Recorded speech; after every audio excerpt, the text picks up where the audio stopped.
नमस्कार, आप देख रहे हैं सूचना दर्पण न्यूज। हमारा उद्देश्य है आपको नई नई प्रतिभाओं व राजकीय सेवा में अपना योगदान देने वाली हस्तियों से रूबरू करवाना। आज हम आपको रूबरू करवाने जा रहे हैं एक ऐसी शख्सियत से जिन्होंने अपना कार्य निष्ठापूर्ण व ईमानदारी से किया। अपने कार्यकाल में इन्होंने कहां सेवाएं दी, किस प्रकार रहा इनका जीवन और जीवन का परिचय, आइए सुनते हैं। नमस्कार, आप देख रहे हैं सूचना दर्पण न्यूज़ का खास प्रोग्राम खास मुलाकात। आज हमारे साथ खास मुलाकात की कड़ी में हैं वरिष्ठ अध्यापक श्रीमान चंद्र प्रकाश जी नागपाल। इन्होंने अपना जिस प्रकार जो पूरा जीवन है एक अध्यापन के क्षेत्र में जिस प्रकार अपनी जो सेवाएं दी और अभी जिस प्रकार सेवानिवृत्त हुए हैं तो राजकीय उच्च माध्यमिक विद्यालय 22 PS से, तो आज इनसे बात करेंगे और चर्चा का विषय रहेगा कि किस प्रकार इन्होंने जो राजकीय सेवा में अपना योगदान दिया और जो इन्होंने अपने ज़िंदगी के जो उतार चढ़ाव है उनको किस प्रकार मेंटेन किया, परिवार की जिम्मेदारियों को कैसे संभाला। तो आज इनसे सभी चर्चाएं होंगी सभी विषयों पे। तो सर, सबसे पहले तो हमारे चैनल में स्वागत है आपका। धन्यवाद। सर, सबसे पहले अगर हमारे चैनल के माध्यम से आप सेवानिवृत्त हुए हो, काफ़ी समय आपका जो राजकीय सेवा में गुजरा है, तो हमारे चैनल के माध्यम से आपको बहुत बहुत बधाई है। बहुत बहुत धन्यवाद आपका बधाई के लिए। सर, कहाँ से शुरुआत हुई आपकी राजकीय सेवा की और कहाँ सेवाएं दी आप? मेरे पिताजी भी एक शिक्षक थे, हैं अभी वो वर्तमान में, परंतु वो मैं उनके सानिध्य में अपनी शिक्षा ग्रहण की।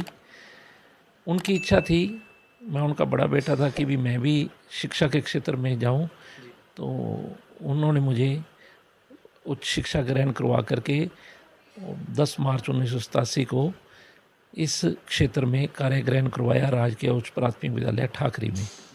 मेरे पिताजी की ही इच्छा को मैंने पूर्ण किया, क्योंकि वो पूर्ण रूप से अपने शिक्षा के क्षेत्र में इसी रायसी नगर में वो भी रहे और सन 2031 दिसंबर को वो रिटायर हुए थे। और आज भी मैं बहुत ही भाग्यशाली हूँ कि जिस दिन मैं रिटायरमेंट हुआ था उस दिन वो मेरे साथ थे और जिस दिन मैंने ज्वाइन किया था उस दिन वो मेरे साथ थे। इससे बड़ा सौभाग्य मेरा नहीं हो सकता। बिल्कुल। सर, अगर बात करें जब आपने शिक्षा प्राप्त की, जैसे प्राथमिक स्तर पे, तो अगर बात करें उस टाइम की शिक्षा में वर्तमान शिक्षा में काफ़ी मतलब अंतर भी है और सुविधाओं में भी काफ़ी विस्तार हुआ है। आपकी ऐसी कोई घटना जिस प्रकार आपने जो स्टार्टिंग की, आपने पढ़ाई की, तो किन समस्याओं का सामना करना पड़ा? जो पूर्व की शिक्षा थी वो एक राजकीय स्कूलों में ही ज़्यादातर संपन्न होती थी। मैंने भी राजकीय विद्यालय में ही अपने पिताजी के उसी विद्यालय में वो टीचर थे, वहीं पढ़ा, वहीं से अपनी शिक्षा ग्रहण की। निजी स्कूल बहुत कम होते थे और बहुत अच्छी शिक्षा होती थी। आज भी हम अपने उन गुरुओं को याद करते हैं जिन्होंने हमें खूब पढ़ाया। और वैसी शिक्षा वर्तमान में तो आज नहीं है, क्योंकि शिक्षा का निजीकरण और व्यवसायीकरण बहुत अधिक हो चुका है। परंतु मैं अपने जीवन में एक ही लक्ष्य था कि अपने बड़ों के पिताजी के कदमों पे चलते हुए नियमित सेवाएं अपनी शिक्षा में दी। समय पर स्कूल जाना, बच्चों से जुड़ाव रखना, बच्चों से अच्छी मेहनत करके पढ़ाना। और मेरा 38 साल के सर्विस के अंदर कभी भी रिजल्ट 100% से कम नहीं रहा। बोर्ड का हमेशा 100% रहा और बच्चों की विशेष योग्यताएं लगती रही। इवन इस साल भी मेरे जो बच्चे थे वो सभी प्रथम श्रेणी से पास हुए और विशेष योग्यता से पास हुए। जी सर, एक तो सबसे बड़ा तो सौभाग्य आपका ये रहा कि अपनी मातृभाषा हिंदी और उसी का पढ़ाने का आपको सौभाग्य मिला और आपने उसी क्षेत्र को चुना। तो आपके जो द्वारा जो जिस प्रकार आपने जो शिक्षा दी है बच्चों को, आज वो अन्य पदों पर भी है कहीं ना कहीं, तो कैसा महसूस होता है? बहुत अच्छा, क्योंकि मेरे पढ़ाए हुए काफ़ी छात्र जो आज राजकीय सेवाओं में या अन्य क्षेत्रों में कार्य कर रहे हैं, जब वो मुझे मिलते हैं तो बड़ी खुशी होती है। और मैं भी अपने आप को बड़ा सौभाग्यशाली समझता हूँ कि आज मेरे द्वारा किसी को अच्छी शिक्षा देने पर वो एक अच्छे क्षेत्र में कार्य कर रहे हैं, देश का नाम कर रहे हैं। अभी वर्तमान में ही जिस दिन मेरा रिटायरमेंट था उससे एक दिन पहले गांव 22 PS का एक बहुत ही गरीब बच्चा मेरे पास आया, सुनील नाम का। उसने आगे मेरे पैर छुए और मुझसे मिलने आया था। कहता कि सर, आपकी प्रेरणा से, पढ़ने से, मेहनत से मैं आज मेरा SBI बैंक में और FCI 2 में चयन हो गया है। मुझे बड़ी खुशी हुई कि उसके घर में खाने को रोटी भी नहीं थी, उसकी माँ घरों पर काम करती है और वो बच्चा अपनी मेहनत से आज सरकारी सेवा में गया। इससे बड़ा मेरे लिए और क्या पुरस्कार हो सकता है। बिल्कुल सर, क्योंकि मैं ही आपसे एक ये क्वेश्चन करने वाला था कि आपके जैसे जो सेवा के अंदर कोई ऐसा पल हो जिसमें आपने किसी को मोटिवेशन किया या आपकी डांट फटकार से आज उसका भविष्य बनाओ, तो ऐसा कोई उदाहरण देना चाहिए, लेकिन वो आपने उदाहरण दिया अभी। ऐसे बहुत से हैं बच्चे, काफ़ी राजकीय सेवा कर रहे हैं। और देखिए, जब हम शिक्षा देते हैं तो उसके अंदर नैतिक शिक्षा बहुत ज़रूरी है शिक्षा के साथ। तो मेरा ध्येय हमेशा यही रहा कि बच्चों को कि उनको ऐसे पॉजिटिव माइंड से नैतिक शिक्षा दी जाए जो अपनी शिक्षा के साथ आगे उसको ग्रहण करके अपना जीवन सुधारें। और मैं बड़ा खुश हूँ कि काफ़ी बच्चों ने इस रास्ते को अपनाया। और मैंने अपने विद्यालय में जहाँ भी रहा, सबसे बड़ा मेरा सहयोग रहा भामाशाह का। मैंने गांव वालों से उनको प्रेरित करके, सरपंच से या अन्य से, यानी कि स्कूल के अंदर काफ़ी भामाशाह के जो कार्य होते हैं, जैसे वाटर कूलर लगवाना, माइक लगवाना या अन्य कार्य जैसे भवन बनवाना, ये काफ़ी कार्य हमारे द्वारा किए गए। और उसके लिए मुझे कई बार हमारे शिक्षा विभाग के द्वारा पुरस्कृत भी किया गया। जी जी, बिल्कुल सर। एक अगर बात करें आपकी राजकीय सेवा की, तो आपने एक जिस प्रकार निर्वाचन जो है शाखा प्रभारी के रूप में भी अपनी जो कार्य जो है सेवा का वहाँ सेवा दी। तो अगर बात करें मुख्य रूप से, वहाँ तो आपको जैसे अधिकारियों से, राजनेताओं से, हर से रूबरू होना पड़ता है, लेकिन वहाँ भी आपने एक ईमानदारी के साथ अपनी कार्य का निर्वहन किया। इसके बारे में क्या कहना चाहोगे? सन 1995 में मुझे पहली बार नगर पालिका चुनाव में यहाँ पर निर्वाचन उपखंड अधिकारी कार्यालय में मौका मिला कार्य करने का। मैंने पूरी ईमानदारी के साथ उस निर्वाचन कार्य में किया। तो उसके पश्चात लगातार यहाँ जो भी उपखंड अधिकारी आते थे वो मुझे इस निर्वाचन कार्य के लिए यहाँ पर डेपुट करते थे।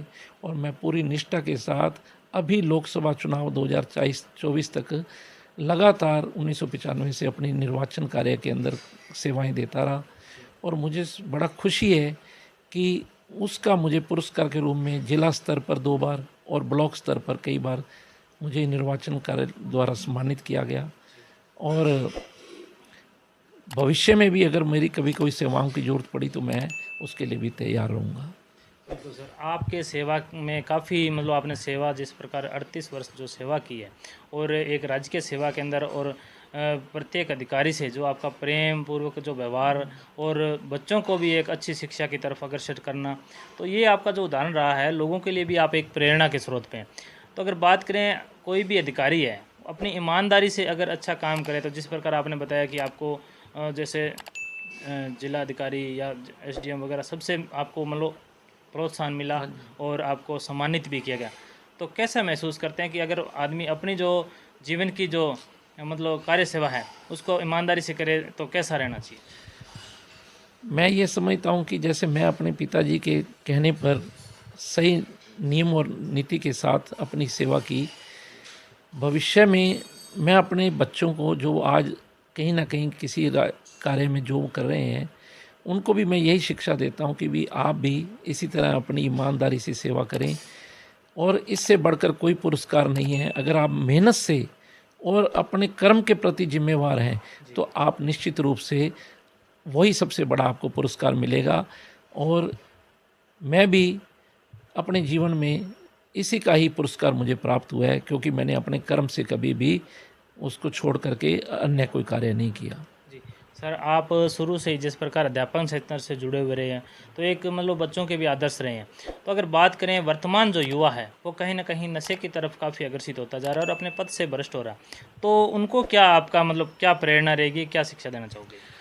विद्यालय समय में हमारे स्कूल में जो बड़े बच्चे हैं 10th 11th 12th के, ज़्यादातर हमारे सभी अध्यापक, मैं भी, हम सभी उनको यही प्रेरणा देते थे, यही नैतिक शिक्षा के अंदर देते थे भी देखिए आप ये जो बुराई है नशे की, इससे दूर रहें। और हो सके तो आपके घर में अगर कोई भाई आपके या माता पिता इसको करते हैं तो आप उन्हें भी इन चीज़ों को अवगत कराएं कि ये बहुत ही बुरी चीज़ है और इससे हमें दूर रहना है।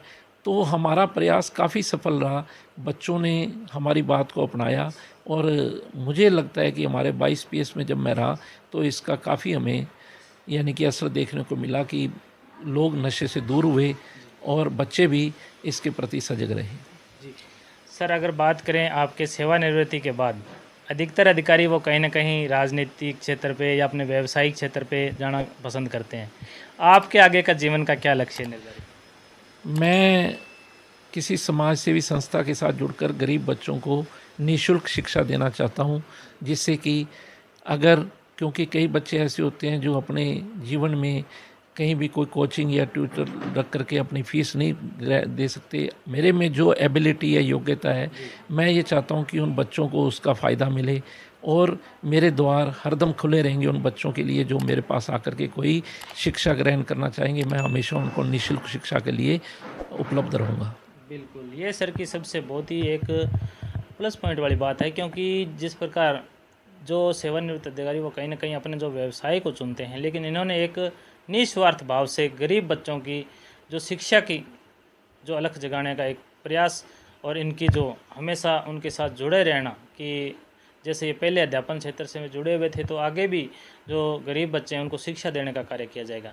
तो सर, आपके जैसे सेवानिवृत्ति समारोह पे आपके शुभचिंतकों ने, रिश्तेदारों ने, स्टाफ ने, सब ने मिलजुल कर आपको हार्दिक की शुभकामनाएं दी, तो क्या कहना चाहोगे हमारे चैनल के माध्यम से?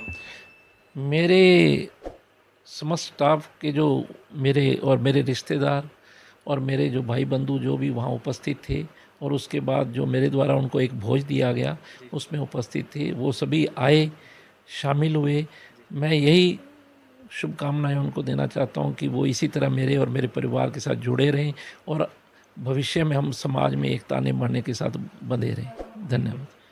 तो ये थे हमारे साथ वरिष्ठ अध्यापक श्रीमान चंद्र प्रकाश जी नागपाल, जिन्होंने बताया कि इन्होंने शुरू से जिस प्रकार राज्य की सेवा है उसमें एक ईमानदारी के साथ उसका कार्य का निर्वहन किया और आगे भी इनकी जो सेवा है वो गरीब बच्चों के लिए समर्पित है। तो सर, हमारे चैनल में 10 मिनट टाइम देने के लिए बहुत बहुत धन्यवाद। बहुत बहुत धन्यवाद आपका। आपने पधारे और इस मेरा ये जो साक्षात्कार लेने का आपने मौका दिया उसके लिए मैं आपको बहुत बहुत धन्यवाद देता हूँ।